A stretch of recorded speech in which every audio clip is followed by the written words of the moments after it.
Welcome to the Global Businesswomen's Pod, brought to you by the Greater Houston Women's Chamber of Commerce. I am Susan Dyson and proud to be the CEO, President, and founder of the Chamber. Please join us for this empowering podcast every Thursday at 6 p.m. Thank you for tuning in today. I'm Patricia Boral, and alongside with me is my sister and business partner, Brenda Boral. We are co-owners of Boral Agency, a digital marketing company here in Houston, Texas. And today we're going to talk to you about how we started our business, well, even migrated here from Bolivia, where we are originally from, and the entire changes in the marketing landscape in these last 12 years of our business. Absolutely, Patricia. Thank you. It's a pleasure to join today the Global Business Podcast with the Greater Houston Women's Chamber of Commerce. And I'm very excited to discuss with you how we start and all our insights about digital marketing. Okay, so how about to kick things off, we are going to go ahead and get started by just telling, the audience today, how did we get started? How did we decide to come to Houston and start Boral Agency? Why don't you go ahead, Brenda? Well, you actually convinced me. When we started the business, the idea actually was Patricia's idea. I was coming from another venture that it didn't work out for us. I was a new mom, and I was not excited to start something. I was a little disappointed. And then Patricia comes and says, no, we should start something together.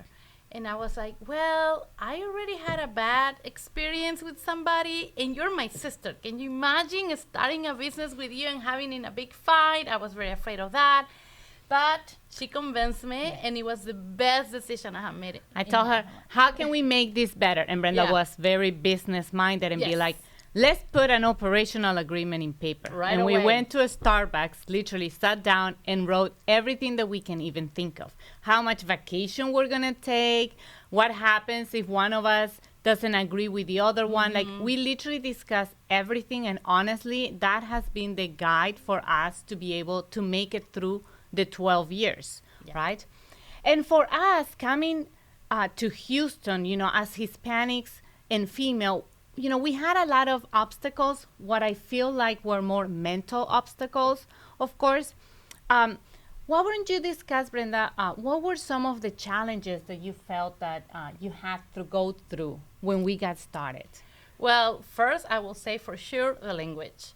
My mom was from New York, and she will talk to us in English at home, but she died when I was 17. So I didn't speak English or practice my English for quite some time, almost 10 years until I came here. And when I came here, I had a master in marketing. I was working in Bolivia as an assistant director of marketing. And I came here and started zero. So I said, okay, I need to go practice my English. So I remember I had my first work at Victoria's Secret in the mall.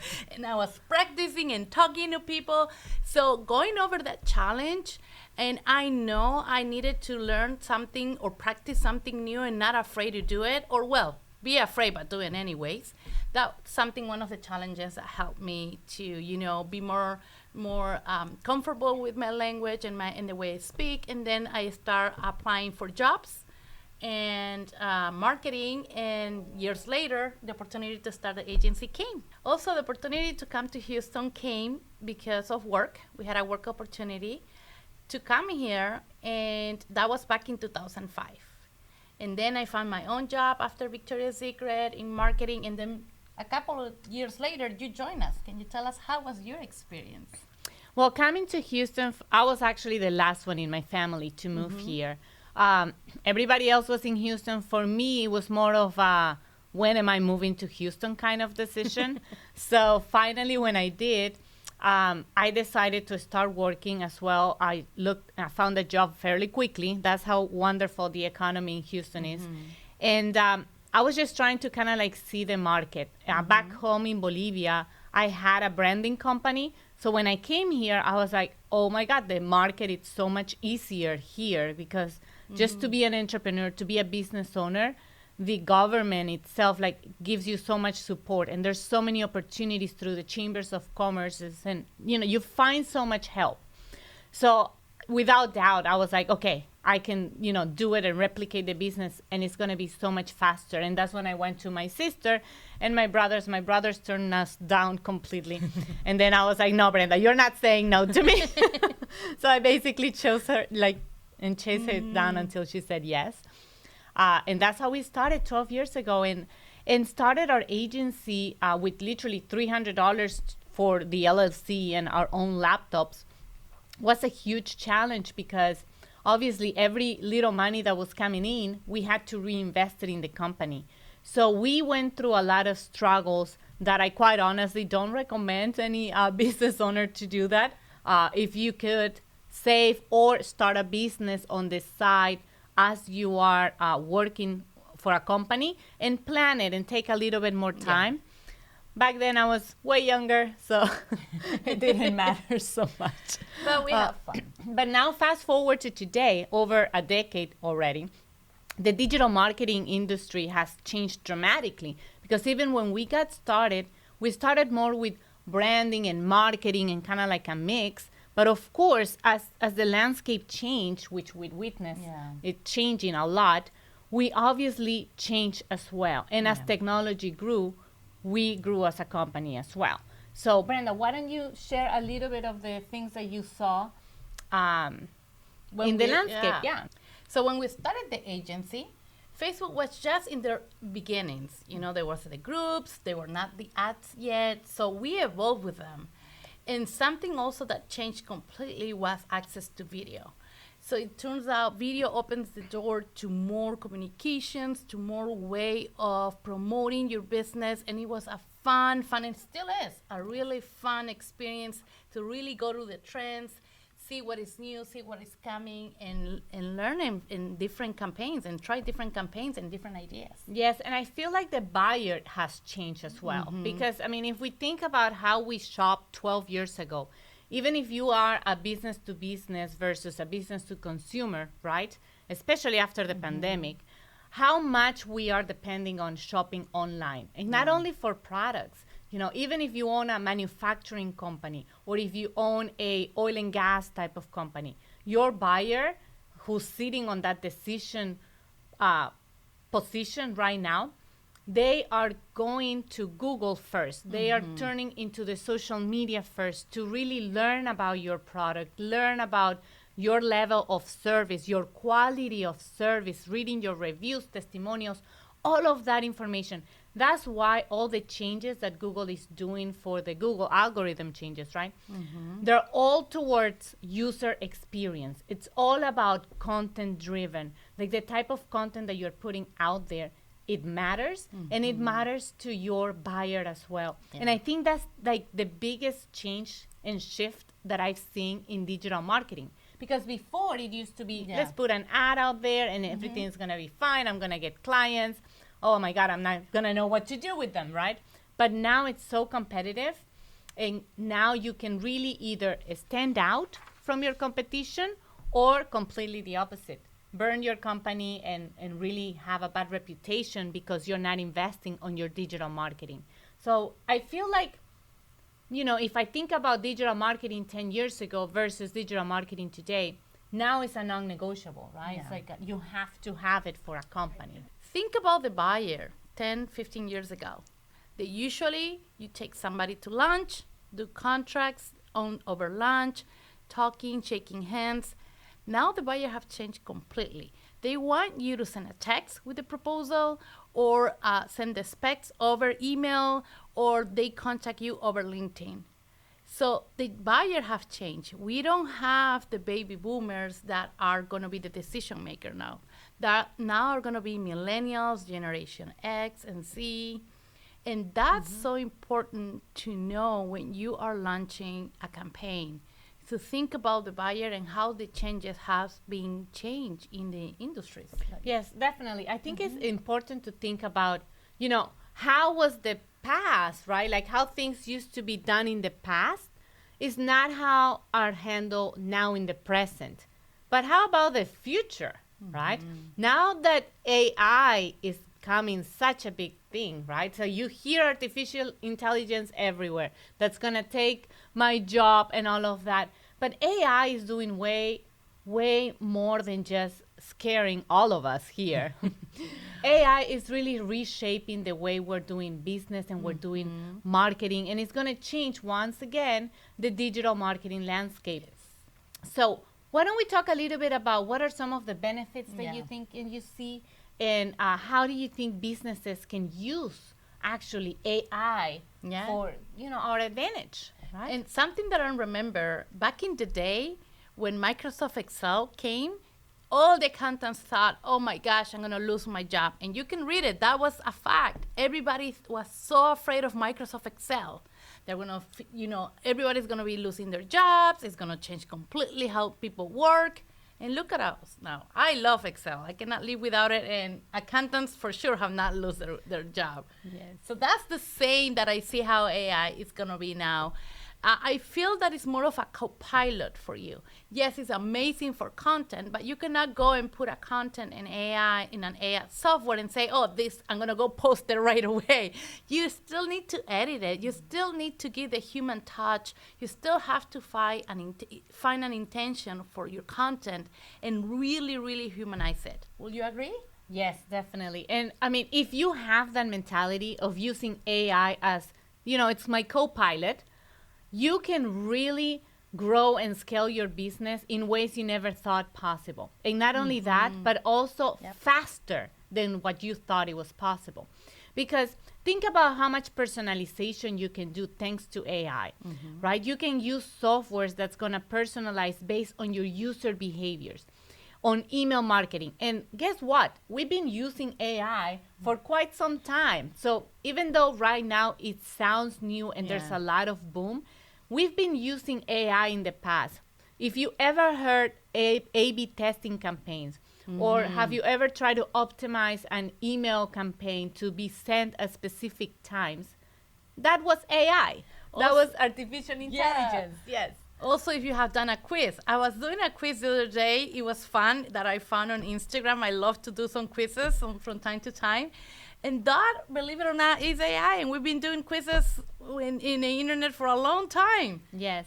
AI can really, for marketing, it can really help you personalize your content and send things to your customers and your prospects based on their behavior, based on what they're clicking, what they're reading, how they are searching on Google, what kind of ads you're going to show them based on what they're searching as well. That's something that can really benefit you and increase your return on investment for any kind of marketing campaign. And as time progresses, these tools are going to become better and faster. And that's really going to help you in your business. But the key is to learn how to use them instead of being afraid and not even trying to learn them, right? AI is going to reshape marketing. And if you learn how to use it, it can really reshape your company as well, right? I remember something, and another example. When we started the agency, when we needed to do the websites, we need to really code it. Code every website, every page, going from scratch, have a lot of coding involved. Now there's so many softwares that help us make our business and our clients work easier by just doing it, and it saves time. And we still can have our creativity and our content and put our intuition and creativity in it as well. Yes, definitely. Now, before we conclude, because I know we're going to be running out of time now, why don't we go ahead and introduce our company to all of our audience? And let's talk a little bit about what is our mission, a little bit about our services, and really what sets us apart in the industry, right?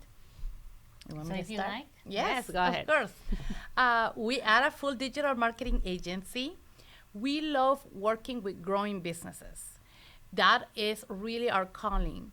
We like to help businesses that want to take their company to the next level. They've been doing marketing themselves from time to time. They only have one person in their company doing their marketing, and now they're ready to grow. We are industry agnostic. But we've been working lately a lot with tech, engineering, construction, and manufacturing, and we really enjoyed it. Yes, and our mission at Boral Agency is to really serve our businesses growing their company, right? So we want to make sure that we become that essential partner to take their business to the next level. And like Brenda was saying, we are industry agnostic, because at the end of the day, every company needs marketing. However, we work best in industries that are targeting like niche markets or business to business type of markets, or if it's a new software or a new app and the consumers need more education. Those are the type of ideal clients that we can really offer a high level quality of our services, right? Now, when I'm thinking about the services that we provide as a full service marketing agency, we go from designing websites, brands, logos, all the way to search engine optimization, video marketing, and nowadays a lot of UX marketing and UX design, actually, especially after the latest Google algorithm change. UX has become extremely important for websites, but also for applications and softwares. So we offer UX design as part of our services as well, because as part of our mission, we want to be that trusted partner for our clients. So whatever they need to take that next step to their business, we want to make sure that we are alongside with them. Actually, let me start with an example. This is an example of a construction company. As you know, construction is male-dominated.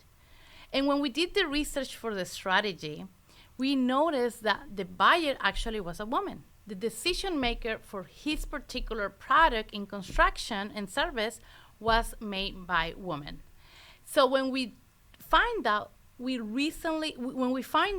information, we decided to change the brand, the messaging, the colors to be more open and talk to more about what he does and her services towards actually the audience, which was women.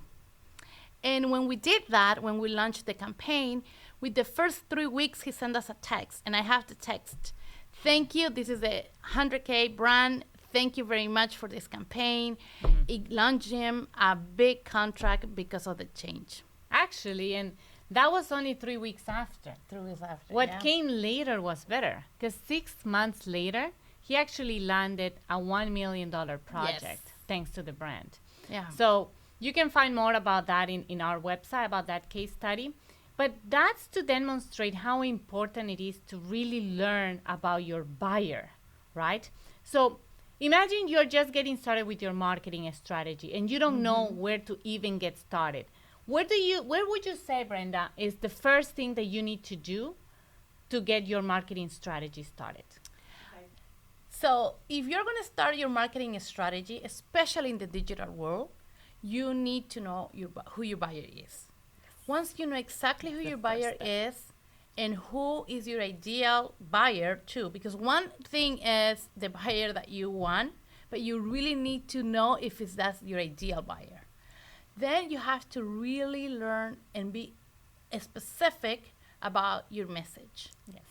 And the third one I will say is exactly set up your goals for what are the action items that you're going to do once you know your buyer, once you know your message, how you're going to promote that. And start with 5 or 6 campaigns at a time. It can be on your social media, on your website, on your LinkedIn. Don't start with one, because if you just start with one strategy or with one action on your marketing, you're going to be discouraged because, of course, it's not going to work. Yeah. And very little results. And actually, why don't we give them a freebie? If you go to our website and you search audience persona, you can download a free template to help you find out more about your buyer and your audience. Right? And we're going to put the link, we're going to give them the link so you can download it as well. Yes. So I was saying, don't get discouraged because you're trying one strategy or one action only. Like everything in life, diversification is the secret. You need to, in your personal life, you need to have like 7 income streams in order to succeed for wealth. It's exactly the same in marketing. You have to have between 7 to 10 different ways to receive leads. Yes. Your website, your social media, email marketing, networking events, and so on. So those are going to be the top 3 things that you need to do to start your digital marketing strategy. Remember, know your audience, know your message, and know the actions that you're going to be doing and your goals. So now, Patricia, tell me, what tips can you give to somebody who's starting a business? Wow. Well, don't quit your job just yet. That's my first tip. I would say if you're looking to start a company, look for a mentor and make sure that don't dedicate too much time building an extensive business plan, but instead build a go-to-market or an action plan, something that is quick for you to see if your idea is feasible in the market, right? That would be the first thing that I will do if I was to start a new business. Also, when you're doing that, and you're talking to a mentor, sometimes you don't need to start from scratch. Maybe you can buy an existing business, or maybe you can partner with someone, or you can do a venture partnership or a franchise. There's so many options, right? The important thing is that when you get started, you don't want to be desperate to be able to pay your bills, because when that happens, then you start making the wrong decisions for your business. I agree. And you want to always think long term. So I will keep my day job and try to basically run my business on the side for the first 1 or 2 years until it's stable enough for me to quit and then just focus on growing the business, right? I totally agree. Yeah. Yes. Well, this has been really fun. I agree. I love. Thank you. Yes, I love the opportunity to be able to come here and share a little bit about our story, a little bit about what it's like to have a digital marketing agency, about our company, and also giving you some tips on how you can go ahead and get started, well, for your marketing and your company as well, right? Yeah. Thank you. It's been a pleasure discussing our journey and the exciting developments in digital marketing. We look forward to what the future holds for us and for the industry. Thank you. Thank you so much for joining us. We will see you again next Thursday at 6 p.m. For more information about the Chamber and our podcast, please visit us at ghwcc.org.